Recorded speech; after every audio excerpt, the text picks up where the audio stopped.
ಅಮ್ಮ ಅಮ್ಮ ಕಾಸು ಕೊಡಮ್ಮ. ಕಾಸಾ? ಯಾಕಮ್ಮ? ಐಸ್ ಕ್ರೀಮ್ ತಗೋಬೇಕಮ್ಮ. ಬೇಡಮ್ಮ, ಐಸ್ ಕ್ರೀಮ್ ತಿಂದ್ರೆ ಜ್ವರ ಬರುತ್ತೆ. ಹೀಗೆಲ್ಲ ಹಠ ಮಾಡಿದ್ರೆ ಅಮ್ಮ ಹೊಡೆದು ಬಿಡ್ತಾಳಷ್ಟೇ. ಮಕ್ಳು ಜಾಣ್ರಲ್ಲ, ಅಮ್ಮ ಬಿಸ್ಕೆಟ್ ಕೊಟ್ರೆ ತಿನ್ಬೇಕು.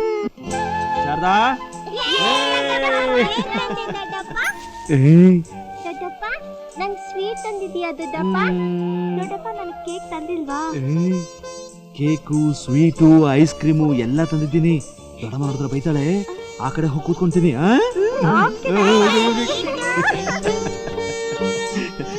ಏನ್ರಿ, ಮಕ್ಳಿಗೆ ಸಿಹಿ ತಿಂಡಿ ಕೊಡೋದ್ ಬೇಡ ಅಂತ ಡಾಕ್ಟರ್ ಹೇಳಿದ್ರು ಕೂಡ. ಡಾಕ್ಟ್ರು ದುಡ್ಡು ಕಿತ್ಕೊಳಕ್ ಏನೇನೋ ಹೇಳ್ತಾರೆ. ಹಾಗಂತ ಮಕ್ಳ ಆಸೆ ನಿರಾಸೆ ಮಾಡಕ್ಕಾಗುತ್ತಾ? ಇಷ್ಟಕ್ಕೂ ಬುದ್ಧಿ ಇದ್ದು ನೀನೇ ಮಣ್ಣು ತಿಂತಿದ್ದೆ ಮರ್ತ್ಬಿಟ್ಟ. ಏನು? ನಾನು ಮಣ್ಣು ತಿಂತಿದ್ನಾ? ಯಾವಾಗ? ನನ್ನ ಮಗಳು ಶಾಂತಿ ಹೊಟ್ಟೆಯಲ್ಲಿದ್ದಾಗ. ಅಬ್ಬಾ, ಹೀಗಲ್ಲ ಹಾಗೆ ಅಂತ ನಾನೇನಾದ್ರೂ ಒಂದ್ ಮಾತು ಹೇಳಿದ್ರೆ ಹಾಗಲ್ಲ ಹೀಗೆ ಅಂತ ನೀವೇನಾದ್ರೂ ಉತ್ತರ ಕೊಡ್ತೀರಾ? ಶ್ರೀಮತಿ ಅವರೇ, ಈ ಸೆಕ್ಯೂರಿಟಿ ಧರ್ಮಣ್ಣನ ಸಂಬಳ 3,000 ರೂಪಾಯಿ. 200 ರೂಪಾಯಿ ಕಡಿಮೆ ಇದೆ.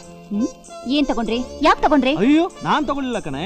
ನಮ್ ಸ್ನೇಹಿತರ ಮಗಳದ ಮದುವೆ ಇತ್ತು, 100 ರೂಪಾಯಿ ಮೂಯಿ ಹಾಕಿದೆ. 200 ರೂಪಾಯಲ್ಲಿ ಮಕ್ಕಳಿಗೆ ಕೇಕು, ಸ್ವೀಟು, ಐಸ್ ಕ್ರೀಮ್. ಅದ್ರಲ್ಲಾಗಿ ನಾನು ಒಂದೇ ಒಂದು ಕಾಫಿ ಕುಡ್ದೆ. ಇದು ಪಕ್ಕಾ ಲೆಕ್ಕ. ಮಣ್ಣು ಹಾಕ.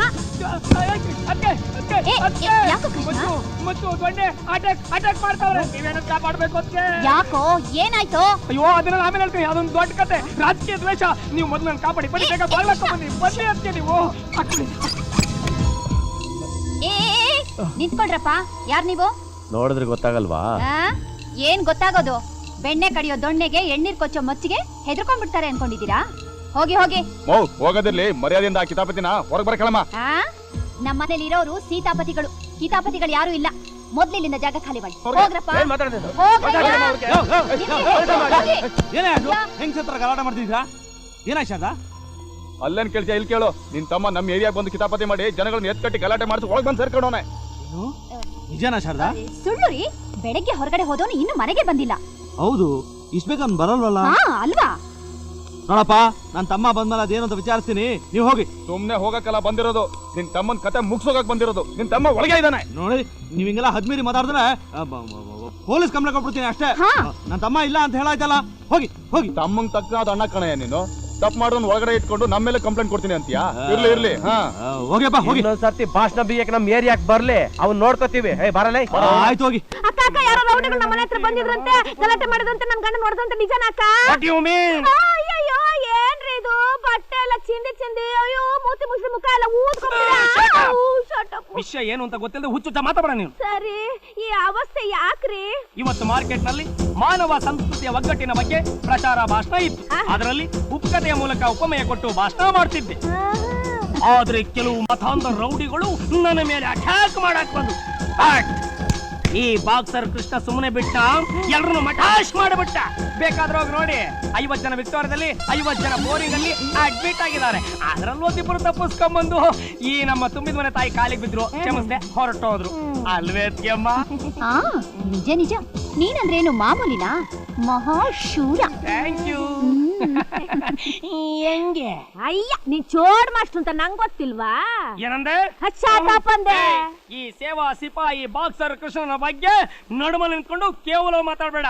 ಕರ್ನಾಟಕದ ಮನೆ ಮನೆ ಮಾತಾಗಿರೋ ನನ್ನ ಯೋಗ್ಯತೆನ ಹೊರಗಡೆ ಹೋಗಿ ನೋಡಿ ಗೊತ್ತಾಗುತ್ತೆ.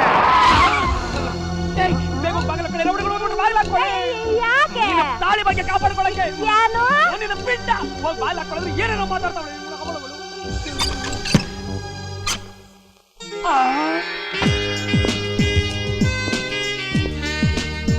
ಅಣ್ಣ ಅಂತೆ, ಬೇಗ ಬನ್ನಿ. ನಾಗೇಶ ಬಂದಿದೆ, ನಾಗೇಶ. ಅದರ ಸೂಪರು, ಕಾರು ಸೂಪರು. ನಮ್ದೇ ತಾನೇ? ನಮ್ದಲ್ಲ, ನಂದು. ಏನಿವತ್ತು ನನ್ನ ತಮ್ಮ ಮಿಂಚ್ತಾ ಇದ್ದಾನೆ? ಏನಪ್ಪ ನಾಗೇಶ, ಏನಿವತ್ತು ವಿಶೇಷ? ಅಣ್ಣ, ಇವತ್ತು ನನಗೆ ಜನರಲ್ ಮ್ಯಾನೇಜರ್ ಆಗಿ ಪ್ರಮೋಷನ್ ಸಿಕ್ತು. ಬಹಳ ಒಳ್ಳೇದಪ್ಪ, ಬಹಳ ಒಳ್ಳೇದು. ಅಷ್ಟೇ ಅಲ್ಲಣ್ಣ, ಕಂಪ್ನಿ ಮಾಲೀಕರು, ಕಾರ್ಮಿಕರು ಎಲ್ಲ ಸೇರಿ ನನಗೆ ಸನ್ಮಾನ ಮಾಡಿದ್ರು. ಜೊತೆ ಕಾರ್ನು ಕೊಟ್ಟಿದಾರ ನನ್ನ ತಮ್ಮನಿಗೆ. ಹೌದಾ? ಎಲ್ಲ ದೇವ್ರ ದಯೆ. ಅಣ್ಣ, ಇನ್ಮೇಲೆ ನನ್ನ ಸಂಬಳ ಎಷ್ಟು ಗೊತ್ತಾ? ಎಷ್ಟು? 25,000 ರೂಪಾಯಿ. 25,000? ತಗೊಳ್ಳಿ. ನಾಗೇಶ, ಇವತ್ತು ನನಗೆ ತುಂಬಾ ಸಂತೋಷ ಆಗ್ತಿದೆ ಕಣೋ. ಶಾರದಾ, ನಿನ್ನ ಹರಕೆ ಈಡೇರ್ತು. ನನ್ನ ಶ್ರಮ, ನಾನು ಕಂಡ ಕನಸೆಲ್ಲ ನನಸಾಯ್ತು ಕಣೆ. ನಾಗೇಶ, ಬನ್ನಿ ಬನ್ನಿ, ಎಲ್ಲ ಒಳಗೋಗೋಣ ಬನ್ನಿ. ನಡಿ. GM ಸಾಹೇಬ್ರೆ, 1 ನಿಮಿಷ ಹಾಗೆ ನಿಂತ್ಕೊಳ್ಳಿ, ದೃಷ್ಟಿ ತೆಗಿತೀನಿ. ಹೌದೌದು, ನಮ್ಮ ತುಂಬಿದ ಮನೆ ಜೇನುಗೂಡಿ ಇದ್ದಾಗೆ ಕಿವಿಯ ಕಣ್ಣು ಕರ್ಬ ಕಣ್ಣು ಬೀಳದೆ ಇರೋ ಹಾಗೆ ದೃಷ್ಟಿ ತೆಗಿಬೇಕು. ಇಲ್ಲೇ ಇರು. ಬಾ, ಬಾ, ಬಾ. ಅದಕ್ಕೆ ನನಗೂ ದೃಷ್ಟಿ ತೆಗೆದ್ಬಿಡಿ, ನಾನು ನಿಂತ್ಕೋತೀನಿ. ಏನ್ರಿ ನೀವು ನಿಂತ್ಕೊಳ್ಳಿ. ನಾನಾ? ಹಾ. ಬಾಣ ಸರಿ. ಏನ್ರಿ ಇದು? ಮಾಮೂಲಿ 7,000ನೇ ಕೊಟ್ಟಿದ್ದಾನೆ ನಿಮ್ ತಮ್ಮ. ಯಾವಾಗಲೂ ಅಷ್ಟೇ ತಾನೆ ಕೊಡೋದು. ಅದ್ ನನಗೂ ಗೊತ್ತು ರೀ. ಆದ್ರೆ ಅವನೇನ್ ಹೇಳ್ದ? ನನಗೆ ಪ್ರಮೋಷನ್ ಸಿಕ್ಕಿದೆ, ತಿಂಗಳಿಗೆ 25,000 ರೂಪಾಯಿ ಸಂಬಳ ಅಂತ ಹೇಳ್ದ ಅಲ್ಲ? ಹೌದು. ಆ 25,000 ರೂಪಾಯಿಲಿ ಏನೇ ಖರ್ಚಾಗಿ ಒಂದು 3,000 ರೂಪಾಯಿ ಹೋದ್ರು ಮಿಕ್ಕಿ ದುಡ್ಡು ಏನ್ ಮಾಡ್ದ? ಯಾಕೆ ಕೊಡ್ಲಿಲ್ಲ ಅವನು? ಕೊಟ್ಟಿರ್ತಿದ್ರೆ ನೀನ್ ತಾನೇ ಏನ್ ಮಾಡ್ತಿದ್ದೆ? ಉಳಿಸ್ತಿದ್ದೆ ರೀ. ಅವನ ಹೆಸರಿನಲ್ಲಿ ಬ್ಯಾಂಕಲ್ಲಿ ಇಟ್ಟಿರ್ತಿದ್ದೆ. ಅದೇ ಕೆಲಸ ಅವನು ಮಾಡಿ ನಿನ್ ಟೆನ್ಷನ್ ಕಡಿಮೆ ಮಾಡಿದಾನೆ ಅಂತ ತಿಳ್ಕೊ. ನೋಡಿ, ಈ ಮನೇಲಿ ಹಿರಿಯರು ಅಂತಿದ್ದಾರೆ. ಅವರ ಮರ್ಯಾದೆಗೂ ಒಂದು ಬೆಲೆ ಇದೆ ರೀ. ಅವರ ಹೃದಯದಲ್ಲಿ ತಂದೆ ತಾಯಿ ವಾತ್ಸಲ್ಯ ಇದೆ. ಪೂರ್ತಿ ಸಂಬಳ ತಂದು ಕೈ ಕೊಟ್ಟು ಖರ್ಚಿಗೆ ಇಷ್ಟು ಬೇಕು ಇಷ್ಟು ಉಳಿಸ್ತೀನಿ ಅಂತ ಹೇಳಿ ತಗೊಂಡು ಹೋಗಿದ್ದಿದ್ರೆ ನಮ್ಗೆ ಎಷ್ಟು ಸಂತೋಷ ಆಗ್ತಿತ್ತು. ಇಂಥ ಚಿಕ್ಕ ವಿಷಯನೆಲ್ಲ ದೊಡ್ಡದು ಮಾಡಕ್ ಹೋಗ್ಬೇಡ. ಆ ಸಣ್ಣತನ ನನಗಿಲ್ಲ ರೀ. ಆದ್ರೆ ಇಂಥ ಚಿಕ್ಕ ಚಿಕ್ಕ ವಿಷಯದ ಕಿಡಿಗಳು ನಾಳೆ ಕೆಂಡದುಂಡಿಯಾಗಿ ದೊಡ್ಡ ದೊಡ್ಡ ಸಮಸ್ಯೆ ಬರಬಹುದು. ಜೋಪಾನ ಅಂತ ಹೇಳ್ತಾ ಇದ್ದೀನಿ. ಏನ್ ಶಾರದಾ ನೀನು ಯಾಕೆ ಹೀಗೆ ಮಾತಾಡ್ತಾ ಇದ್ಯಾ? ನನ್ನ ತಮ್ಮ ನಾಗೇಶನ್ಗೆ ನಮ್ಮಿಬ್ಬರ ಬಗ್ಗೆ ತುಂಬಾ ಗೌರವ ಇದೆ. 7 ವರ್ಷದ ಮಗುವಿನಿಂದ ಅಪ್ಪ ಅಮ್ಮನ ಸಾಕಿ ಬೆಳೆಸಿ ವಿದ್ಯಾವಂತನಾಗಿ ಮಾಡಿ ಒಳ್ಳೆ ಉದ್ಯೋಗ ಕೊಡಿಸಿರೋದು ನಮ್ಮ ಅಣ್ಣ ಅತ್ತಿಗೆ ಅನ್ನೋದು ಅವನು ಚೆನ್ನಾಗಿ ಗೊತ್ತಿದೆ. ನಮ್ಮ ತ್ಯಾಗನ ಅವನು ಯಾವತ್ತೂ ಮರ್ತಿಲ್ಲ, ಮರೆಯೋದೂ ಇಲ್ಲ. ದಯವಿಟ್ಟು ನೀನು ಅವನ ಬಗ್ಗೆ ಯಾವುದೇ ರೀತಿಯಾದ ಅನುಮಾನ ಪಡಬೇಡ. ಅಣ್ಣ ಅಣ್ಣ, ಬಂದೆ ನಾಗೇಶ. ಆಫೀಸ್ಗೆ ಹೊರಟಿದ್ದಾನಂತ ಕಾಣುತ್ತೆ, ಕಳಿಸ್ಬಿಟ್ಟು ಬರ್ತೀನಿ. ಏನಪ್ಪ ನಾಗೇಶ, ಏನಾಯ್ತು? ಓ ನೋಡೋಣ, ನನ್ನ ಶೂನೇ ಕಾಣಿಸ್ತಾ ಇಲ್ಲ. ಶೂನಾ? ಇಲ್ಲೇ ಇದೆಯಲ್ಲಪ್ಪ. ಅಯ್ಯೋ ಇದಲ್ಲಣ್ಣ, ಬ್ರೌನ್ ಕಲರ್ದು ಹೊಸದು. Brown colour shoe? ಇರಪ್ಪ ನೋಡ್ತೀನಿ. ಎಲ್ಲಿಟ್ಲು? ಶಾಂತಿ, ಏ ಶಾಂತಿ, ಏನಪ್ಪ? ಬ್ರೌನ್ ಕಲರ್ ಶೂ ಅಂತ ಎಲ್ಲಿಟ್ಟೆ? ಅಲ್ಲೇ ಇಟ್ಟಿದ್ದೀನಲ್ಲಪ್ಪ. ಎಲ್ಲಿ? ತಗೋಪ್ಪ, ಇಲ್ಲೇ ಇದೆ. ಶೂನ ಪಾಲಿಶ್ ಮಾಡಿ ಕೆಳಗೆ ಇಡೋದು. ಮೇಲಿಟ್ರೆ ಧೂಳಾಗಲ್ವೇನಪ್ಪ? ಸರಿ, ಮಾತಾಡ, ಸುಮ್ಮನೆ ಇರು. ಅದಿರ್ಲಿ, ಯಾರು ನನ್ನ ಶರ್ಟನ್ನ ಇಸ್ತ್ರಿ ಮಾಡಿದ್ದು? ಚಿಕ್ಕಮ್ಮನೆ. ಹಲೋ ಮೇಡಮ್, ಇಸ್ತ್ರಿ ಮಾಡಕ್ ಬಂದ್ರೆ ಮಾಡ್ಬೇಕು, ಇಲ್ಲ ಅಂದ್ರೆ ಸುಮ್ಮನೆ ಇರ್ಬೇಕು. ಯಾಕಪ್ಪ ನಾಗೇಶ, ಏನಾಯ್ತು? ಇಲ್ಲಿ ನೋಡೋಣ ಎಷ್ಟೊಂದು ಸುಕ್ಕಿದೆ ಅಂತ.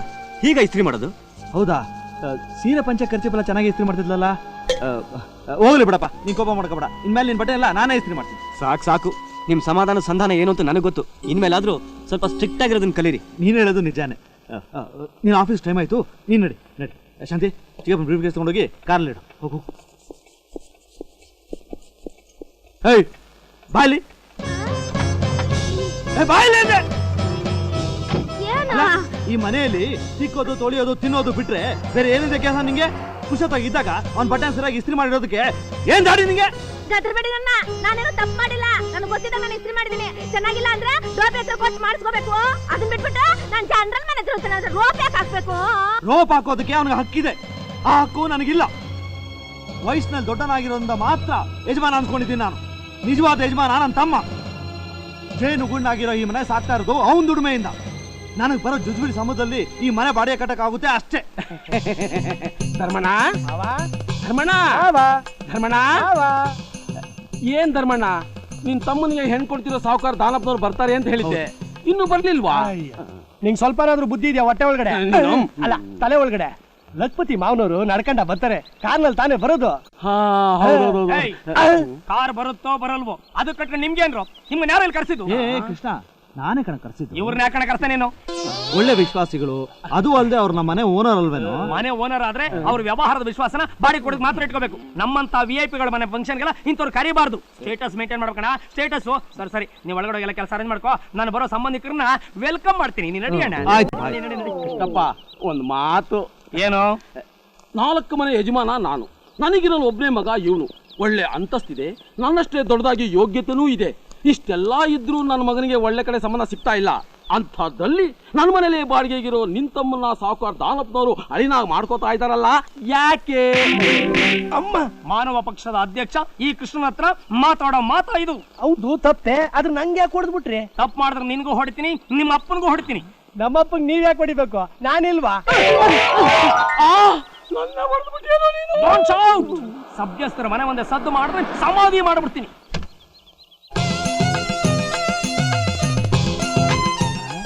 ದಾನಪ್ಪನವರು ನಮಸ್ಕಾರ ಧರ್ಮಣ್ಣ ಅವ್ರಿಗೆ. ನೋಡ್ತಾ ನಿಂತಿದ್ಯಲ್ಲೋ, ನಡಿ ಹಾರ ಹಾಕೋ. ಇವೆಲ್ಲ ನನಗ್ಯಾಕೆ? ನಮ್ಮ ಪ್ರೀತಿ ಸತ್ಕಾರ ಬೇಡಿ, ಬೇಡಿ. ಇರ್ಲಿ.